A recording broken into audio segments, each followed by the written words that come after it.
Stay po sa bawat isa. As usual, bilang mangangaral ay hindi talaga nawawala yung kaba at yung takot kapag tuwing aangat ang papato sa pulpito. Kahit na madalas mo nang ginagawa ang pangangaral, hindi pa rin nawawala ang pangangatog ng binte. At bilang isang mangangaral, ito yung ayaw natin mawala, ang kabahan sa pangangaral because salita ng Diyos ang ating inihahayag. So tayo po ay saglit mo na manalangin para sa ating pag-aaral ngayong umaga. Let us pray.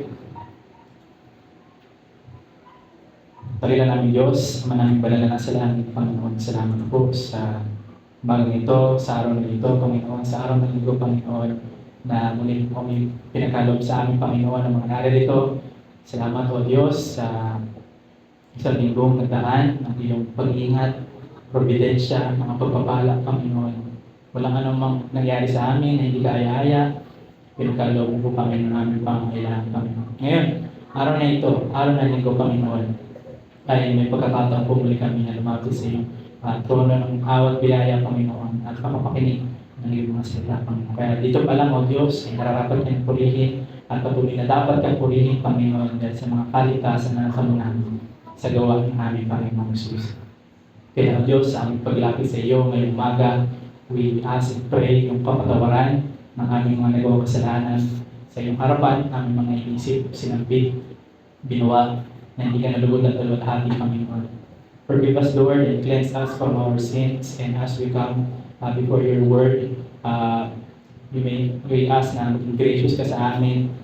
Give us faith, Panginoon, na magtiwala ng iyong mga salita na ipapangaral, Panginoon, ay galing sa iyo, Panginoon. At gagamitin mo lang akong sangkapan, Panginoon, upang mapalik ito sa iyong mga tao, Panginoon. And as we come, Lord, before your word, may the Holy Spirit enable us. Puspusin kami ng banal na Espiritu na sa ganun ay maintindihan namin ang mga katotohanan ng iyong salita. At yun, Panginoon, hindi lang namin maintindihan, ay may apply din namin ito sa aming mga buhay, Panginoon. Bigyan mo kami ng pananampalataya, makinig, Panginoon, at suway kami ng salita, at comfort kami ng salita, Panginoon. So, naipil kakatiwala lahat naman, ito po ang dalangin sa pangalan namin, Panginoon Jesus. Amen. Nag-viral nung nakaraan ang kasal sa Negros Oriental, kung saan maagang inumpisahan ng pari ang pagkakasal kahit na wala pa ang mga ikakasal. Sinimulan na ng pari ang pagkakasal ng maaga kahit na wala pa ang mga ikakasal sa kadahilan ng late na ng dating yung mga ikakasal at yung mga dadalo sa kasal. Sinimulan na ng pari ang maagang pagkakasal dahil nag-aantay na yung naka-schedule sana ng oras na yun, which is yung funeral mass nila para sa patay na yun. And ang pangyayari nito ay nag-viral online at umani ng samot-saring opinion at simpatya. Ang iba'y sa pari, ang iba'y sa ikakasal, at higit sa lahat ang negatibong komento sa ginang na nagpaabot ng pag-adjust ng oras sa kasal ay umani ng samot-saring negatibong komento sa manda. Hindi naging kaaya-aya ang naging proseso ng kasal dahil sa mga salitang binitawan ng pareng nag-officiate ng kasal. At ito na nga yata yung pinakaaya mong mangyari sa araw ng iyong kasal, ang mapagalitan ng nag-officiate ng kasal mo. Kaya ang mag-asawang kinasal noon ay meron silang litrato ng pag-iyak. Hindi dahil sila ay masaya sa nangyari sa kanilang kasal, but sila ay malungkot at nadismaya sa kanilang naramdaman. Dahil imbis yung kasal na pinakahihintay nila, na pinakaiipunan nila, ay magiging matamis na alaala sana sa kanila ay naging mapait na pangyayari para sa kanila. Sino ba naman ang hindi magiging emosyonal kapag sinabihan ka ng ganito sa araw ng iyong kasal na pinakahihintay at pinag-ipunan? Dito tayo sa banal na altar ng Diyos. Alas 8 ang schedule. At papagalitan ka ba dahil late ka nang hindi mo namang sinasadya? Imbis na warm welcome ang iyong datnan sa lugar na iyong pagkakasalan, ay katakot-takot na sermon literal ang iyong aabutan. Kaya nga marami pumanig sa panig ng ikakasal dahil naawa at hindi sila natuwa sa naging aksyon ng pare sa kasal. But kung titignan natin mga kapatid, sa lente naman ng pagiging pare, masasabi natin naging makatarungan lang ang pare sa kanyang pinaggagalingan ng galit na dapat totoo na sa mga galong sakramento, o gawain ng Diyos ay may pagseseryoso. Hindi sa kinakampihan ko yung pare at hindi ko sinasabi na tama lahat ng mga bagay na yon, but the idea that kung ang usapin ay ang pagganap sa gawain ng Diyos o paglilingkod sa Diyos, ay ikompromiso mo na ang lahat. Huwag lang ang pagiging tunay ng paglilingkod mo sa Diyos, mga kapatid, o ang pagpupuri natin sa Diyos. Kaya kung ako tatanungin nyo, given the fact na hindi talaga sinasadya o hindi talaga intensyon ng mga ikakasal na mali, still, I believe na naging makatarungan ng pare sa nangyari. Because always remember, mga kapatid, we do not partake sa mga sacraments o sa mga gawain ng Diyos. Kahit nasa kasal na atin, for us to feel good of ourselves, mga kapatid. But we partake sa mga ganong gawain at sakramento ng Diyos para ma-please ang Panginoon at maluwalhati ang Diyos. Kahit na sa mga kasal natin, na pinakahihintay o pinakaipon-ipunan, na pinapangarap, dapat hindi para sa iyo, kundi para sa kapurihan ng Panginoon. Wala dapat ibang maging kadahilanan, kundi para sa kapurihan ng Panginoon. Siya lang dapat ang bida, lagi ang naitatanghal. That is why no wonder this priest came to the extent ng panihermon, kahit nasa konteksto siya ng kasalan. At ang pangyari nito ay, I remember Prophet Jeremiah, when he also boldly stood before the priests, the kings, the prophet, and the people of Judah, na nasa kalagitnaan ng pagtitipon ng templo upang iproklama ang salita ng Diyos sa kanila, na to repent or to amend their ways and their deeds, at huwag magtiwala sa kanilang physical mere participation sa templo ng Diyos, physical na paglilingkod sa Diyos. But at the same time, sila ay namumuhay pa rin sa kanilang mga kasalanan. Kaya nga ang paksang ating pag-aaralan sa libro ni Propeta Jeremiah ay sasabi natin wake up call ni Prophet Jeremiah sa kanila. Na hindi ibig sabihin tayo na sa templo ng Diyos, gumagawa tayo sa templo ng Diyos, ay katanggap-tanggap na ito agad sa Diyos. Lalo kung katulad ng tao ng Judah na namumuhay pa rin sa kanilang kasalanan. Dahil hindi lahat ng pagsamba, mga kapatid, tandaan natin, ay katanggap-tanggap sa Diyos. That is why I invite you to open your Bible sa aklat ng Lumang Tipan, sa aklat ni Jeremias o Jeremiah. Jeremiah chapter 7, verse 1 to 15. Babasahin ko ito sa sarili nating wika, but ang ating exposition ay sa English natin i-expose ang passage na ito. Jeremiah chapter 7, verse 1 to 15. Babasahin ko sa Tagalog. Sundan niyo na lamang po ng inyong mga mata. Ito ang salita ng Diyos, ang banal at hindi nagkakamali at walang kapintasang salita ng Diyos. Nangaral si Jeremias sa templo. Verse 1, ang salita ay dumating kay Jeremias mula sa Panginoon na sinasabi, tumayo ka sa pintuan ng bahay ng Panginoon at ipahayag mo roon ang salitang ito at iyong sabihin, pakinggan ninyo ang salita ng Panginoon, kayong lahat na taga-Juda na nagsisipasok sa mga pintuang ito upang magsisamba sa Panginoon. Ganito ang sabi ng Panginoon ng mga hukbo ng Diyos ng Israel. Baguhin ninyo ang inyong mga lakad at inyong mga gawa at hayaan ko kayong manirahan sa dakong ito.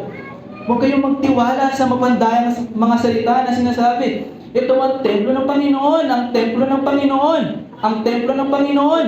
Sapagkat kung tunay ninyong babaguhin ang inyong mga lakad at ang inyong mga gawa, kung kayo tunay na magsisigawa ng katarungan sa isa't isa, kung hindi ninyo aapihin ang duyuhan, ang ulila, ang babaeng balo, o hindi kayo magpapadanap ng walang salong dugo sa dakong ito, o susunod man sa ibang mga Diyos sa ikapapahamak ng inyong sarili, kung kayo ihahaya ko kayong manirahan sa dakong ito, sa lupain binigay ko sa inyong mga magulang mula pa nung unang nung unang hanggang magpakailanman.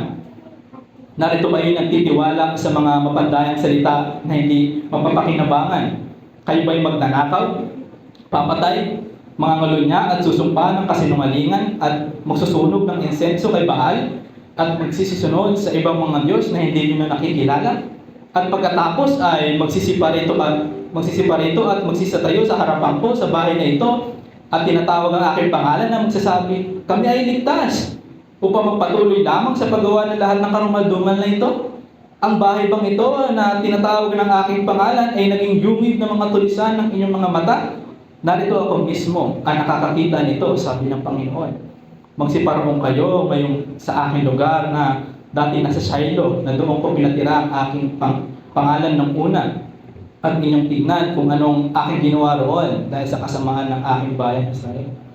Ngayon, sapagkat inyong ginawa ang lahat ng mga bagay nito, sabi ng Panginoon, at nang ako'y nagsalita sa inyo na bumabagong maaga at nagsasalita, ay hindi kayo nakinig, at nang tawagin ko kayo, hindi kayo sumagot, kaya't gagawin ko sa bahay na tinatawag sa aking pangalan na inyong pinagtitiwalaan, at sa dakong ibinigay ko sa inyo at sa inyong mga magulang ang gaya ng aking ginawa sa Shiloh. Palalayasin ko kayo sa aking paningin, gaya ng pagpapalayas ko sa lahat ng inyong mga kapatid na lahat ng supling ni Ephraim. At ang ating title ng ating pag-aaral ngayong umaga ay ito, ang hindi katanggap-tanggap na pagsamba sa Diyos. Ang hindi katanggap-tanggap na pagsamba sa Diyos. Ang ating librong binasa ngayon lang na mula sa Lumang Tipan ay mula sa tala o sulat ni Propeta Jeremias. Sinulat niya ito upang balaan ng mga tao ng Juda na magsisi sa kanilang kasalanan at talikuran ang kanilang Diyos-Diyosan at imoralidad at bumalik sa Diyos. Dahil kung di sila tatalikod sa kanilang mga kasalanan, ibabagsak sa kanila ng Panginoong Diyos ang kanyang puot at wawasakin ang kaharian ng Juda sa pamamagitan ng mga kaaway na bayan nito. Si Prophet Jeremiah is a prophet sa Southern Kingdom. To add pa sa ating background, sa ating text na binasa, kung naaalala ninyo, ang founding Israel ay composed ng 12 tribes. At yung 12 tribes na yon ay nagmula sa 12 son ni Jacob o ni Israel. And these 12 tribes later naging 12 nation at nagkaroon ng 12 territories. At they were promised by God nung mula pa sa ama ni Jacob na si Isaac at mula sa ama ni Isaac na si Abraham, na tatamuhin nila yung lupang pangako ng Diyos kung susundin nila ang utos ni Yahweh. But kung maalala nyo sa 1 Kings, nang dahil sa pagsuway ni King Solomon, yung kingdom ay nahati sa dalawa. Dahil sa pagsuway ni King Solomon, yung 11 tribes ay napunta sa north o sa Hilaga. At doon na-form ang Israel, and yung remaining one tribe, which is yung Judah, ay nag-remain dito sa south o sa timog. And ang reason kung bakit ang Judah lang ang nag-remain is because yung sa unconditional promise o unconditional covenant ng Diyos kay David, that David and his line will rule forever, na makikita natin sa 2 Kings chapter 7. At kung naaalala nga ninyo, ang Kingdom of Israel ay na-conquer ng Assyrians sa 2 Kings. But before na pahintulutan ng Diyos ang Assyrian Kingdom na i-conquer ang kanyang bayan Israel, ay nagpapadala din ng Diyos ng mga propeta to warn ang Israel na magsisi sa kanilang kasalanan at manumbalik sa Diyos. But ang Israel ay pilit nag-refuse sa kanilang babala sa kanila, and eventually, after na mahabang pagpapasensya sa kanila ng Panginoon, ay hindi pa rin sila nagsisi at ipinaubayan sila ng Panginoon sa mga Assyrians. And this story of Israel, mga kapatid, ay nangyayari din dito sa Kingdom of Judah. When Prophet Jeremiah is continuously and repeatedly warning them sa paparating na kaparusahan ng Diyos, ay magdadaan sila sa kahinatnan o sa kinahinatnan ng bayan ng Israel kung hindi sila magsisisi sa kanilang mga kasalanan at magbabalik loob sa Diyos, which is ang ating titignan ngayong umaga. This book of Jeremiah ay nahati sa tatlong parte. Mula sa chapter 1 up to chapter 24, ito yung babala ng kaparusahan sa kanila ng Panginoon kung hindi sila magsisisi sa kanilang mga kasalanan. At sa chapter 25 to 45, yung kaparusahan na ng Judah. And at the same time, habang sila pinaparusahan, nandun pa rin yung hope and yung comfort amidst the judgment ng Panginoon sa kanila. Because after all, sila yung chosen people ng Panginoon. And chapter 46 and chapter 51 ay ang judgment at ang hope sa mga nasyon ng Panginoon. At ang ating text ngayong umaga ay bilong ito sa unang parte ng book of Jeremiah, which is the warning of judgment sa kanila ng Panginoon. At kung makikita ninyo, ang paalala sa kanila ng Panginoon ay humaba ng 24 chapters. And in chapter 25, before sila ay hand over ng Panginoon sa Babylonian Kingdom, ay nagkaroon pa ng last call si Jeremiah sa kanila. na magsisi sa kanilang kasalanan at manumbalik sa Panginoon. But hindi pa rin sila nakinig. In fact, sa chapter 26, gusto pa nila ipapatay si Prophet Jeremiah. Kaya nga si Prophet Jeremiah ay binansagan siya bilang the weeping prophet. Dahil alam na yung kahinat na ng bayan ng Judah kapag hindi sila magsisisi, but still, dahil matigas ang ulo, hindi pa rin sila nakinig. And sa ating passage na binasa dito sa Jeremiah 7, this passage is called Jeremiah's Temple Sermon. And here makikita natin na isa sa mga bagay kung bakit despite ng continuous and repeated warning sa kanila ni Prophet Jeremiah ay hindi sila nagpapasakop. At bakit? That is their participation, yung paggawa nila sa templo ng Diyos. Despite of Jeremiah's years of preaching of repentance, Judah never accept the warnings of Jeremiah because of the things that they do. They think they are right or in good terms with God sa kanilang mga ginagawa na ating titignan ngayon. And we can see din sa ating passage that though ito ay medyo mahaba, ay napaka-straightforward naman o madaling inawain ang panawagan sa kanilang Jeremiah because he simply calls them to repent. Magsisi kayo sa inyong mga kasalanan at huwag magtiwala sa mga bagay na ginagawa ninyo. Natin nila ay enough to satisfy ang Diyos. At dito pa rin kinuha ang ating mensahe ngayong umaga. And this is our message this morning. True worship only focus to God because a worship that do not focus to God is not a worship. Ang tunay na pagsamba ay nakatuon lamang sa Diyos. Dahil ang pagsambang hindi nakatuon sa Diyos ay hindi pagsamba. Ulitin ko, mga kapatid, ang tunay na pagsamba ay nakatuon lamang sa Diyos. Dahil ang pagsambang hindi nakatuon sa Diyos ay hindi pagsamba. At ano ang hindi pagsamba? What worship is not? Dalawang bagay ang ating titignan sa ating tekstong binasa. Unang bagay, true worship is not based to any physical things. Pangalawang bagay, true worship is not a life without change. Unang bagay, true worship is not based to any physical things. Ang tunay na pagsamba ay hindi nakabatay sa mga pisikal na bagay. Verse 24, sabi dito sa English, the word that came to Jeremiah from the Lord, verse 2, stand in the gate of the Lord's house and proclaim there this word, and say, hear the word of the Lord, all you men of Judah, who enter these gates to worship the Lord. Sabi, stand in the gates of the Lord's house, o tumayo, tumindig sa entrance ng templo ng Diyos.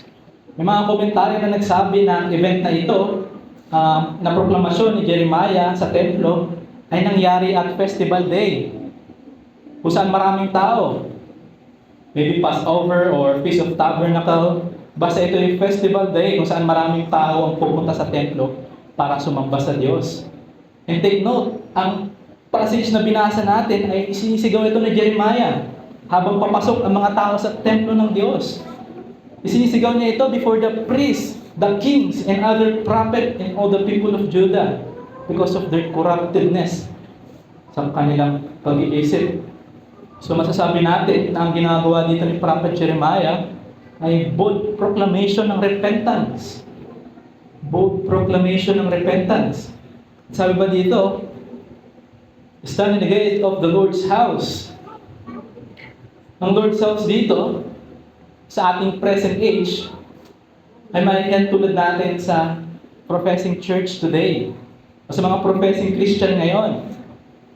At ang ginagawa ni Jeremiah na matapang ng proklamasyon ng salita ng Diyos sa pintuan ng sabayan ng Diyos ay maihalin tulad naman natin sa mga mangangaral sa panahon natin ngayon. O mga preachers. Sabi niya, ye hear the word of the Lord. Mga kapatid, dito dapat. This is also the same cry. It must be the same cry ng bawat mangangaral na nagre-representa ng salita ng Diyos sa lahat ng pumupunta para sambahin siya. Sabi pa dito, all you men of Judah who enter the gates to worship the Lord. May baka magulo tayo sa term na ginamit. How come these people of Judah come to worship the Lord? When sa ating passage, na binasa, that their worship is not symbolic o katanggap-tanggap sa Diyos. There is the problem, mga kapatid. Because they thought they were worshiping the Lord. They thought na pumunta sila sa templo para talaga sumamba sa Diyos. When in reality, ay hindi acceptable sa Diyos ang kanilang pagsamba o ang kanilang ginagawa. In verse 3, sabi dito, "Thus says the Lord of hosts, the God of Israel, amend your ways in your deeds, and I will let you dwell in this place." Amend your ways in your deeds, ay titignan natin mamaya in verse 5 to 15 kung ano yung kanilang ginagawa. Why prophet Jeremiah is calling them to repent or to amend their ways and their deeds. Ang kanilang pamumuhay ay dapat nilang baguhin. Bakit? We will see mamaya sa pangalawa natin punto. In verse 4, "Do not trust in these deceptive words. This is the temple of the Lord. The temple of the Lord. The temple of the Lord." Here we see that Judah takes comfort sa templo ng Diyos while breaking God's commandments. Judah considered their temple bilang garantiya ng pabor ng Diyos sa kanila, despite ng sa kanilang mga Diyos-Diyosan and their wickedness. And notice, 3 beses dito inulit ang salitang the temple of the Lord. At alam natin na ito yung nagbibigay ng diin kapag inuulit. Ito yung papakita ng diin sa kanilang kumpiyansa na dahil sila nasa templo ng Diyos, mga gumagawa sa loob ng templo ng Diyos. Therefore, these people of Judah think they are right with God, mga kapatid. Ba't kung ipagpapatuloy nyo ang ating passage na binasa, it says no. They're not right with God. Sabi, even their offering, sabi ng Panginoon, ay mas mabuting kainin na lang nila kaysa i-offer pa nila dahil hindi ito tatanggapin ng Panginoon. Dito makikita natin yung physicality ng kanilang pagsamba. Na instead na sabihin nila na, we are of the Lord. We are of the Lord's. We are of the Lord's. No. These people say, we are at the temple of the Lord. At the temple of the Lord. Templo ng Diyos.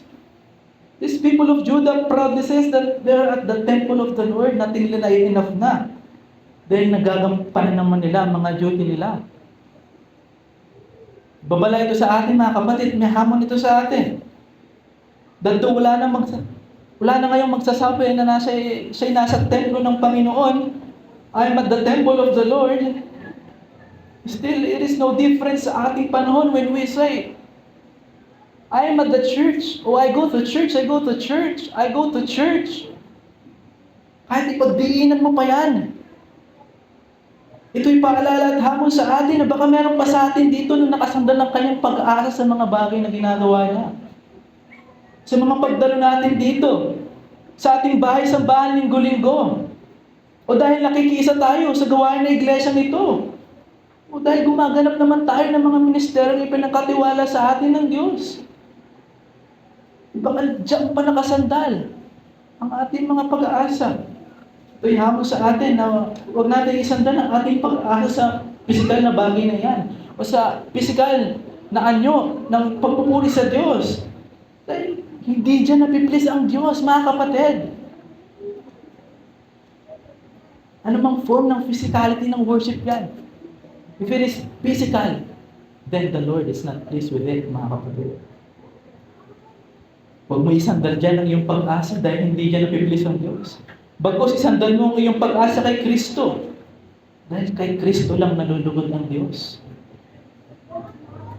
Kay Kristo lang napiplis ang Diyos. Kay Kristo lang nasasatisfy ng Diyos. Ano sabi sa Matthew, di ba? And behold, a voice from heaven said, "This is my beloved Son, with whom I am well pleased." Kay Christ lang siya napiplis. So, ang hamon sa atin ay ito. Huwag natin isandal to any physicality of worship ang ginagawa natin dito. Miyembro naman ako ng iglesyang ito. Miyembro naman ako ng iglesyang ito. Kahit gaano pa ipagdiinan niya, nung dyan nakasandal lang yung pagsamba sa Diyos. Hindi ang katanggap-tanggap sa Diyos, kapatid.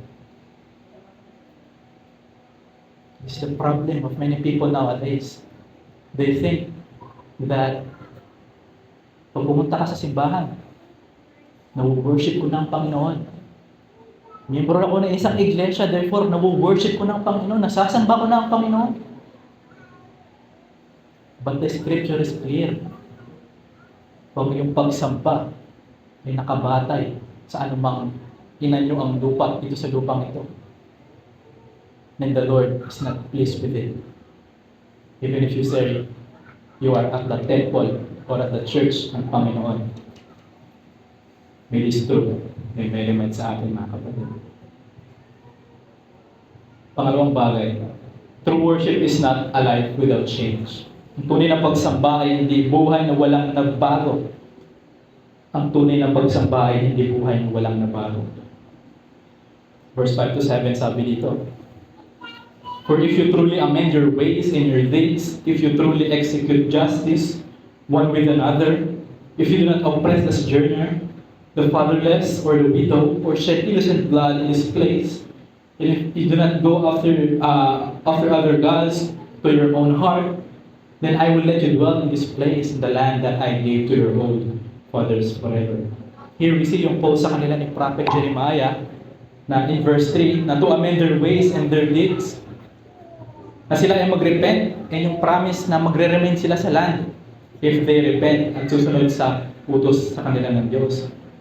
Ito makikita natin yung mga sins na ginagawa nila, na ginawa nila, na dahil kurap itong people of Judah. Makikita natin sa verse 6, sa verse 5, if you truly execute justice with one another, nagkakaroon ng injustice sa kanilang hukuman. And if corrupt ang hukuman, then to follow na yung mga ibang bagay na sinabi ni Prophet Jeremiah, yung oppression sa mga ibang lahi, yung oppression sa mga fatherless or sa orphans, sa mga balo at pagpatay. To follow na lang yan if there corruption sa hukuman. Madali na lang ang paghamak sa mga dayuhan, sa mga orphans, sa mga balo at pagpatay na ginagawa nitong people of Judah. That's why Jeremiah is calling them to repent. Repent. Amend your ways and your deeds. Mabago kayo ng buhay at ang inyong mga ginagawa. At mga kapatid, take note, hindi biro yung mga tao kinakausap dito na Jeremiah para magsisi ng kanilang mga kasalanan. Kung i-relate natin yung sinasabi dito ni Jeremiah sa panahon niya, yung mga tao kinakausap dito ni Jeremiah, yung mga taong palaging nakaupo dyan. Yung mga taong palaging komportable nakaupo sa mga upuan na yan. But at the same time, they're living with their sins unrepented. Ito yung mga taong kinakausap dito ni Jeremiah. Yung palagay yung pumupunta sa templo ng Diyos. They're calling them to repent. And in verse 8 to 11, "Behold, you trust in deceptive words to no avail. Will you steal, murder, commit adultery, swear falsely, make offerings to Baal, and go after other gods that you have not known? And then come and stand before me in this house which is called by my name, and we say we are delivered? Not only to go on doing all these abominations? Has this house which is called by my name become a den of robbers in your eyes? Behold, I myself have sinned, declares the Lord." Magandang basahin ulit ito sa Tagalog, mga kapatid. Sabi dito, bakit kayo nagtitiwala sa mga salitang walang kabuluhan? Nagnanakaw kayo, pumapatay, nangangalunya, nanunumpa sa hindi katotohanan. Nag-aantog kay Baal at sumasamba sa mga Diyos ang hindi niyo nakikilala. Ginawa niyo ang aking kinamuhian at pagkatapos haharap kayo sa aking templo at sasabihin ninyo, ligtas kami rito. Bakit? Ang tahanan bang ito'y mukhang lungga ng mga magnanakaw? Nakikita ko ang ginagawa ninyo. Akong si Yahweh ang nagsabi. Mga kapatid, nakakakilabot. Sinabi dito ng Panginoon. Here we see yung hypocrisy ng Judah sa kanilang service sa Panginoon. Despite saying they're at the temple of the Lord, serving the Lord, sila ay nagnanakaw. Sila ay pumapatay, nangangalunya. Nanunumpa sa hindi katotohanan, and so on, yung mga kasalanan ditong binanggit ni Jeremiah. Ito makikita natin that these people of Judah, even though they're physically serving at the temple of the Lord, their lives remain unchanged, mga kapatid. Marahil ang kanilang mga labi, maybe their lips are giving service, but their life is not. This is a warning also for us. Here we see yung people ng Judah, simula pa lang, they were not truly worshiping the Lord. Their worship is not acceptable to God. Sa mga naunang verses, we see na pumupunta sila sa temple to worship. That is their thinking. They thought they're truly worshiping the Lord. They thought they're truly worshiping God. Dahil marahil ginagawa nila yung parte nila sa mga pagtitipon na dinadaluhan nila. But we see here, sa verse na ating binasa, sa verse 10 to 11, nakita natin na hindi tinatanggap ng Diyos ang pagsamba ng isang taong walang binagong buhay. Hindi tinatanggap ng Diyos ang pagsamba ng isang taong hindi nagbago ng buhay. In reality, pumupunta lang sila sa templo ng Diyos to feel good of themselves, to deceive themselves, that even though sila ay may mga ganong kasalanan, they thought, makakover yun kapag naglilingkod sila sa Diyos. Ito pala ito sa atin, mga kapatid. They thought na makakover yung mga sins na meron sila just by performing some works sa templo ng Diyos. That is why they're proudly say, we're at the temple of the Lord, the temple of the Lord, the temple of the Lord. Still live with their sins, which is unacceptable sa Diyos.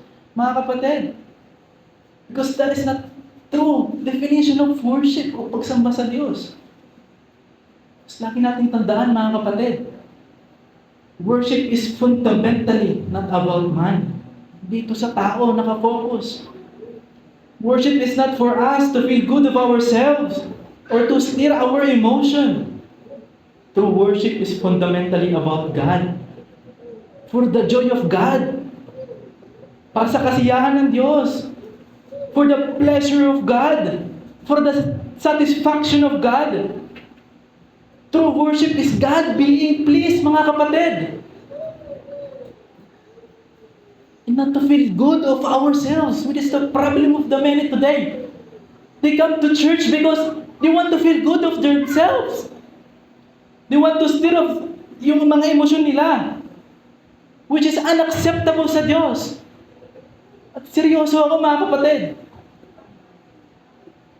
Baka meron pa sa atin dito na pumupunta dito sa simbahan na ito dahil gusto niyang ma-bless lang o ma-feel good yung kanyang sarili.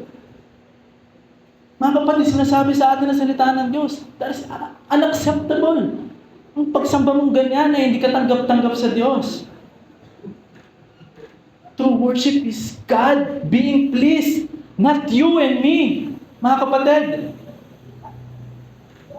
true worship is God being pleased sa ating pagsamba. Hindi ito nakafocus sa atin, sa ating mga pakiramdam, sa ating mga emosyon. Ang pagsamba ay nakatuon sa Panginoon lamang, hindi sa atin. Na may blessing sa pagpupuri sa Diyos. May joy, ito'y totoo. But secondary lang ito.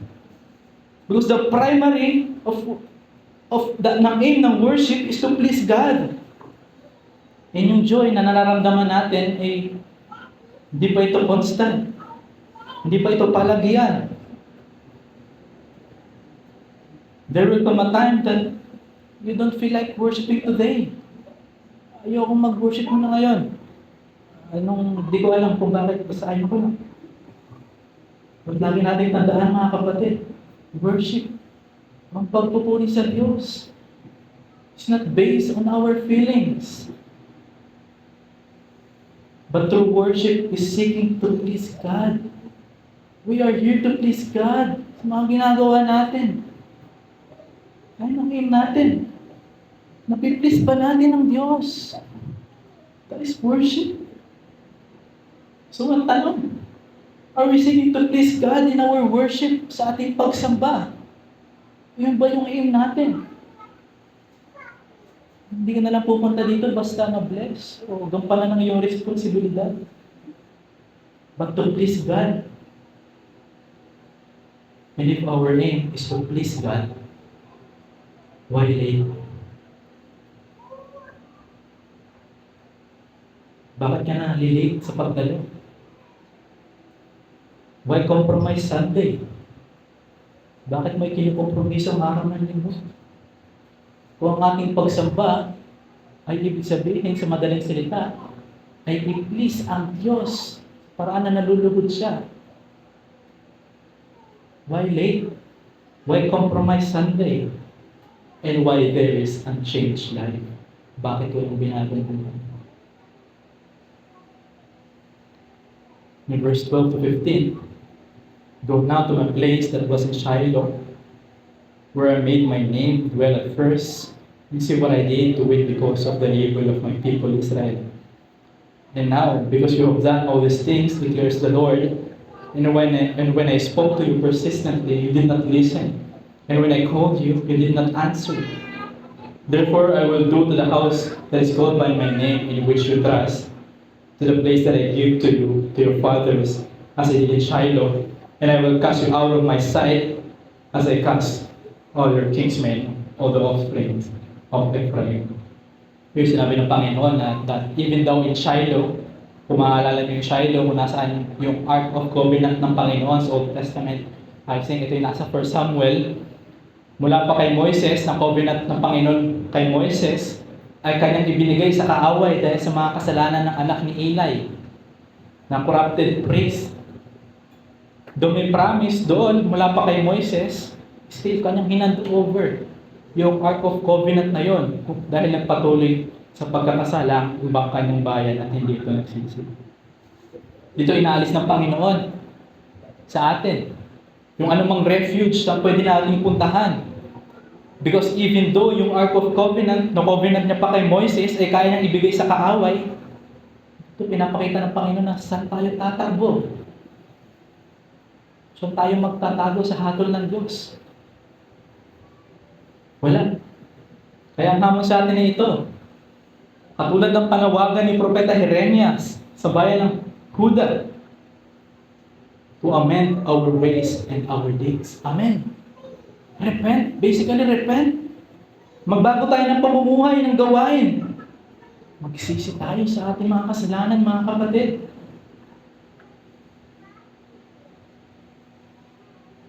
Because a worship na galing sa taong walang binagong buhay, lagi natin tandaan, hindi ito katanggap-tanggap sa Diyos.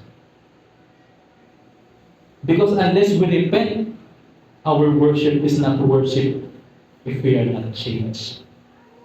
Unless we repent, our worship is not worship if we are not changed.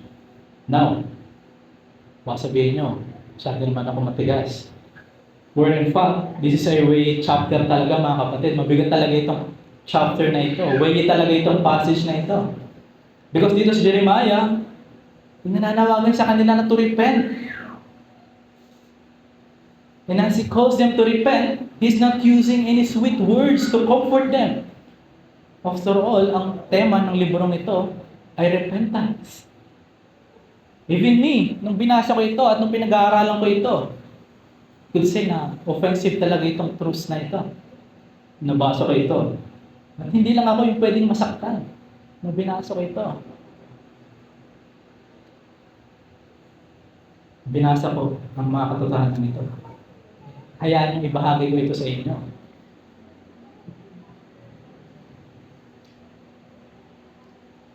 And I hope na you don't see this message as offensive or condemning.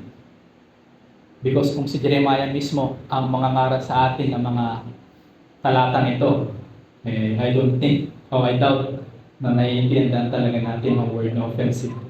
Because ito si Jeremiah, tinatawag sila na magsisi o magbalik loob sa Diyos. Si Prophet Jeremiah is not using any comfortable words. Rather, strong words and striking words para mapagpag yung mga tao kinakausap niya. To the point na gusto na nga siyang ipapatay. Chapter 26. Na si preacher, I believe this proclamation of Jeremiah should be preached the way Jeremiah intended it to do so. Striking. Kasi di ka pwede mag-preach ng repentance na pinocomfort mo ang tao sa kanilang mga kasalanan. At ito ang ginawa ni Jeremiah. He's calling to amend their ways and their deeds. Because paparating ang kaparusahan ng Diyos. Ganun din sa atin, sa kanilang pagsamba. Maybe we thought na pupunta tayo dito sa simbahan na enough na. Even though wala naman tayo na bagong buhay. I'm telling you kapatid, ang iyong ginagawa ay sayang lang. Then our conclusion, ano ang hindi pagsamba? What worship is not? Dalawang bagay. Ang tunay na pagsamba ay hindi nakabatay sa mga pisikal na bagay. At ang tunay na pagsamba ay hindi buhay na walang labang, ay pananalangin. Panginoon, makapangyarihan sa lahat, magawa ng langit at ng lupa. Panginoon, na nagsugo kay Propeta Jeremia na ipangaral ang mga sinabi niya mula sa bayan ng Huda noong unang panahon pa man, Panginoon. Salamat o Diyos dahil na-record ang katotohanan ito sa inyong mga salita. Salamat, Panginoon, sa iyong biyaya na binigay ko sa amin at panahon na napag-aralan namin ang passage na ito, Panginoon. May these truths, Lord, ay mangusap sa aming puso at isipan. Tuloy na kung ma-apply ito sa aming mga buhay, Panginoon. Pakita namin ito, mga pagsaway na ito, bilang hindi pagsaway ng tao, kundi yung pagsaway sa amin ng sarilinan bilang yung iglesia, Panginoon. Higit sa lahat, Panginoon, ang ginagawa ay nawain na please ka sa oras at sa panahon na ito, Panginoon. Sino na yung pinagkakatiwala lahat naman, kung patuloy na aming gawain, ay kayo patuloy na mga Panginoon. Pagdalangin sa Panginoon.